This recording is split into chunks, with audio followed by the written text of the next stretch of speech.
Buongiorno a tutte, buongiorno a tutti, mi chiamo Lorenzo, sono membro di DM25 e di Mera25 e mi trovo a Beirut in questo momento e volevo quindi mandarvi un messaggio, insomma, per dirvi un po' come ci si sente a stare qua in prima persona. In questo momento non troppo, non troppo felice, diciamo. Ehm, Sapete tutti quello che sta succedendo, le notizie sono un po' dappertutto, tralasciamo il modo in cui le notizie sulla guerra in Libano e quella a Gaza vengono, insomma, narrate in Italia. Detto questo, sapete che la guerra israeliana in Libano sta aumentando di intensità nelle ultime settimane. Ci sono intere parti del paese, soprattutto nel sud, ma anche nel sud di Beirut, Dahi, il quartiere sciita, così come a est nella Bekaa, che sono sotto continuo bombardamento e stanno tendenzialmente diventando in varie parti, insomma, un cumulo di macerie, un po' come sta succedendo a Gaza da un anno a questa parte. Il copione è un po' lo stesso, sembrerebbe. Questa viene descritta come una guerra di Israele contro Hezbollah, contro i terroristi, brutti e cattivi, quando in realtà, insomma, se vogliamo essere onesti, si può dire che è una guerra di Israele perlomeno contro tutta la comunità sciita libanese. Israele non colpisce soltanto obiettivi militari, ma colpisce, insomma, un po' di tutto, come del resto fa a Gaza. Abitazioni, infrastrutture civili in generale. L'altro giorno ha ucciso 3 giornalisti, tra l'altro, tra parentesi. Ma va bene. Centinaia di migliaia di persone sono sfollate, come sapete. Se uno fa un giro a Beirut vede un sacco di gente, insomma, in strada che dorme su materassini, nelle tende, stanno iniziando a organizzarsi. Ci sono delle zone, ci passavo prima, una zona di fianco al mare in cui si è creato quasi un accampamento. Tutte queste persone, insomma, sono dovute scappare e molte di queste hanno ormai perso la casa perché sono state distrutte dagli israeliani, quindi anche ci dovesse essere un cessate il fuoco, insomma, il problema rimane lì. E già questo, cioè, pensate che vi distruggono la casa soltanto perché, insomma, dicono che avete un missile in salotto, senza dover fornire alcuna prova, non ce n'è bisogno, insomma.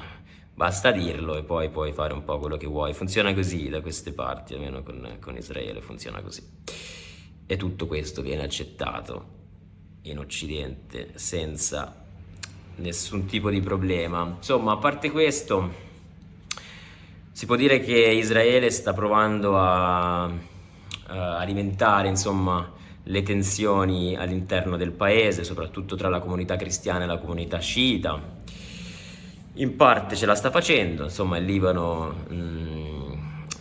queste divisioni ci sono da decenni, in un certo senso, momenti più caldi, momenti meno, e in questo momento sicuramente quelle tensioni sono in crescita, sono in aumento, però c'è anche una vasta parte della comunità libanese che sta reagendo in un modo diverso, che si può definire, diciamo, solidale. Io faccio volontariato per una associazione locale che cucina pasti per gli sfollati, si chiama Nation Station, nata 4 anni fa all'indomani dell'esplosione di Beirut. Si lavora dalla mattina alla sera, colazione, pranzo e cena, si fanno 2-3 mila pasti al giorno da distribuire, insomma, agli sfollati nella città. Si lavora anche il weekend, ci sono tantissimi volontari, soprattutto libanesi e qualche straniero, insomma, come me, che è rimasto, di tutte, insomma, le fedi, e quindi, diciamo, è uno specchio della società libanese che sta cercando quella parte che sta cercando di rimboccarsi le maniche, mantenersi unita e cercare di darsi forza a vicenda, in un certo senso, che di questi tempi fa comodo. E niente, si vedrà, insomma, nelle prossime settimane quale di queste due tendenze, se quelle più divisive o quelle più solidali, avranno la meglio. Speriamo chiaramente le seconde. Se qualcuno di voi volesse contribuire, ci sono vari modi, sicuramente si può donare che fa sempre comodo, c'è una raccolta fondi, metterò il link insieme a questo video, se qualcuno volesse donare l'aiuto è ben gradito, chiaramente ce n'è bisogno. Ci sono tante altre associazioni che fanno lavoro simile, quindi se ne conoscete altre ben venga, insomma. Però fate un po' come preferite, non fa una gran differenza, insomma, vedete voi. Chiaramente comunque il problema non si risolve con una raccolta fondi, il problema è politico e si risolve soltanto politicamente. Noi siamo italiani, siamo occidentali e quindi è importante che ci rendiamo conto che nulla di tutto questo, sia in Libano sia quello che sta succedendo ormai a Gaza, il genocidio in corso in Mondovisione a Gaza, ecco, tutto questo non sarebbe possibile se non ci fosse l'appoggio quasi incondizionato da parte dell'Occidente a Israele, sia economicamente, sia militarmente, sia politicamente.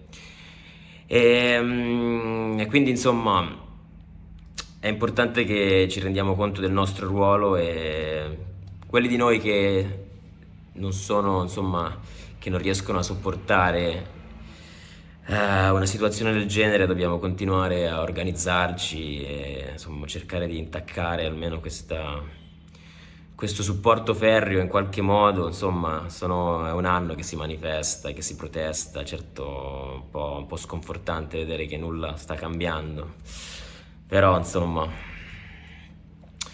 bisogna cercare di continuare il più possibile finché qualcosa non cambi. Detto questo, secondo me è importante anche riconoscere una questione di fondo, insomma, che si collega a questo, e cioè che fintanto che in Occidente non ci rendiamo conto di non essere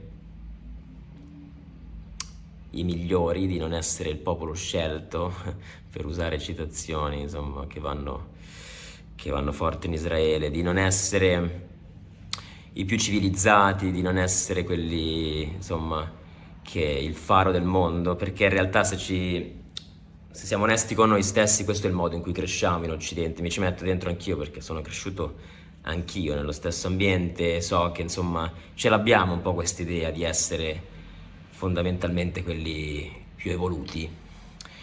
Ed è un'idea talmente, ce l'abbiamo sia a destra che a sinistra, anche se vabbè, possibilmente a sinistra facciamo qualche sforzo in più per contrastarla quella mentalità, però ce l'abbiamo anche noi in un certo senso, e quindi è importante rendersene conto, è importante cercare di smantellarla prima dentro noi stessi e poi nelle istituzioni politiche, i movimenti politici con cui cerchiamo di portare avanti le nostre lotte. Perché fintanto che non smantelliamo questa cosa non andremo da nessuna parte, sia qui sia in Occidente, insomma. Finché non ci rendiamo conto che dobbiamo costruire un mondo in cui tutti abbiano la stessa dignità e le stesse possibilità, ci saranno sempre problemi, ecco.